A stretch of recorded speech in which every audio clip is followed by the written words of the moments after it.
किरण, ए किरण. अहो काय झालं मामी असं अचानक? किरण कुठे? आहे ना किरण. काय झालंय काय? आई किरण, अगं काय झालं? अहो, काय झालंय? अगं तुझ्या बापाने मला झापडीवलं आणि बाहेर हाकलून दिलं घराच्या. अगं का?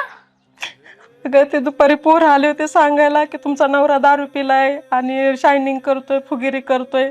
तर त्यांचं गावात किती नाव आहे सांग बरं. हा आणि त्यांनी जर असं दारू पिऊन लोकांसमोर तमाशा केला तर किती माझं नाव खराब होईल, त्यांचं नाव खराब होतंय. तेवढंच विचारलं मी त्यांना, तर त्यांनी लगे मला मारहाण करून घराबाहेर काढलं बघ. अगं पण आता शोभतं का हो पप्पांना असं? एवढ्या गोष्टीसाठी एवढे भांडणं. बरं म्हणलं तू बरं रडू नको. म्हणलं बी कळलं पाहिजे ना काय गोष्टी. हा ना, पप्पांचं नाहीतरी कायमचंच आहे.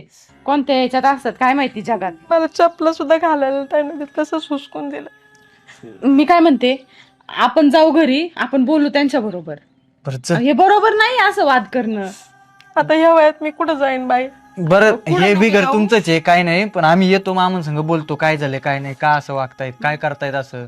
आम्ही समजवतो, आम्ही दोघं आहेत अजून, तुला रडू हा नको तू. तुम्ही नका काळजी करू आणि रडू नका. डोळे पुसा बरं ते दरवाजाला.